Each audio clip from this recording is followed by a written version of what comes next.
Hey, salut à tous! On se retrouve aujourd'hui pour une nouvelle vidéo présentation avec ma dernière acquisition que vous avez pu voir dans ma dernière vidéo. Il s'agit ici pour moi, et attention je mets des guillemets, d'un Peugeot 103 Vogue de 1986. Alors comme je vous en avais parlé dans ma dernière vidéo, je vous avais dit que la restauration serait très rapide sur cette machine. En effet, il y avait une très belle base et regardez un petit peu le rendu. Cette mobilette, elle est magnifique, dans un état exceptionnel.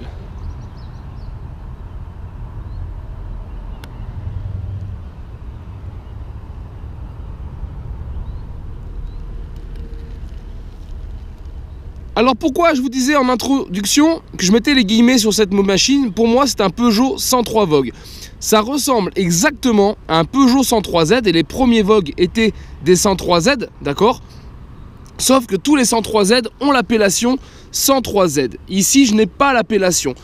Alors on voit partout que les 103 Vogue sont sortis en 1988, mais vraiment pour moi ici, sauf erreur de ma part, on est sur un Peugeot 103 Vogue de 86 ou alors vraiment un intermédiaire Z Vogue parce que la plaque mine indique 86, les jantes, le carbu sont de 86 et si vraiment officiellement le Vogue est sorti en 88, on est vraiment sur un intermédiaire parce qu'on retrouve exactement, et c'est le problème, c'est que c'est vraiment pile le mélange du Z et du Vogue parce que les premiers Vogue étaient vraiment tirés de la 103Z.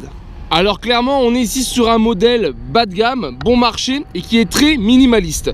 Donc on retrouve, c'est pas compliqué, hein, on retrouve pas grand chose. Pourquoi je dis minimaliste? Il n'y a pas de suspension à l'arrière, il n'y a pas de compteur, il n'y a pas le variateur. Donc voilà, c'était vraiment le modèle de base. Et ce modèle de base, quand il était encore en euros, hein, que l'on retrouvait, parce que le 103 Vogue est la mobilette qui sera fabriquée jusqu'à la fin de l'histoire Peugeot, donc jusqu'en mai 2017.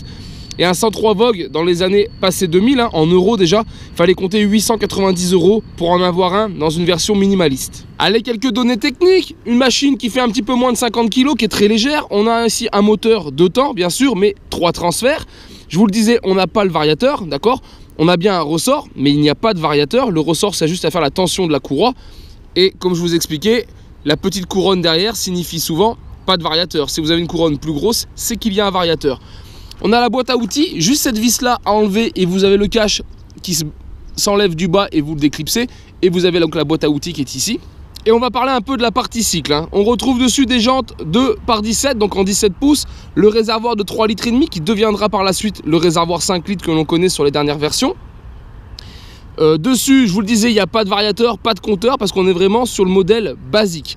C'est après, on pouvait rajouter des options. Donc à l'époque, vous aviez en option le variateur, le compteur, vous aviez aussi la possibilité de mettre les clignotants, le pare-brise qui était une option qu'on retrouve sur toutes les mobilettes, hein, mais le pare-brise était une option et elle était vendue qu'avec le rétro gauche. Le rétro droit était aussi une option parce qu'en France seul le rétro gauche est obligatoire. Et on notera aussi pour la petite histoire que le 103 Vogue a été conçu principalement pour la jante féminine, de façon à attirer la jante féminine au cyclomoteur, à la mobilette. Mais voilà, c'est une machine qui aura été produite jusqu'à la fin, comme je vous disais, jusqu'en mai 2017. Donc c'est le 103 Vogue et sûrement le 103 qui a eu la plus grosse carrière au niveau des cyclomoteurs. Et comme il s'agit d'une version basique, il n'y a pas de plus de klaxon les amis, d'accord? C'est simplement une sonnette.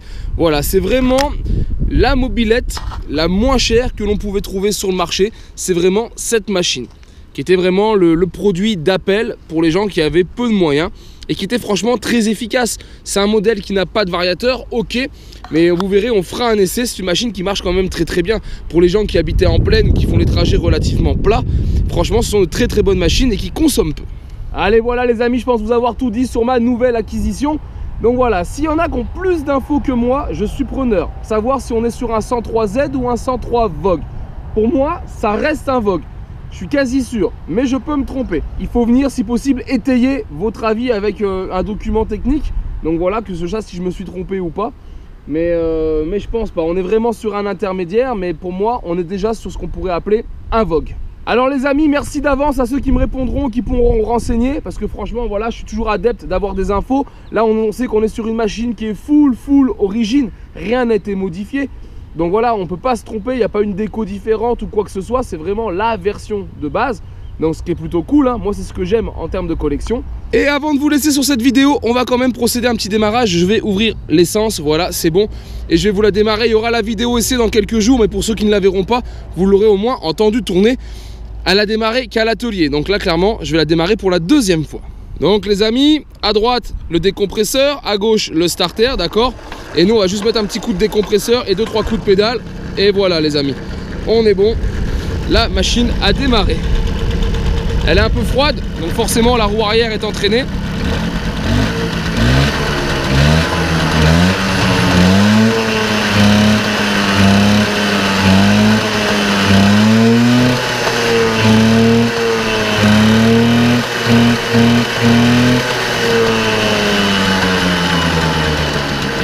On va la laisser ralentir. Voilà, et maintenant on va utiliser le frein. Arrêter la roue et voilà. On tient le ralenti sans souci, il est bien réglé, on n'entraîne pas la roue arrière. Donc voilà, que dire? En tout cas, j'espère que cette vidéo vous a plu. Et si c'est le cas, je vous invite donc à la partager et la liker. Et on se retrouve en attendant sur ma chaîne 100% Mobilette Youngtimer pour d'autres vidéos, tutos et présentations. Et en attendant, ciao ciao.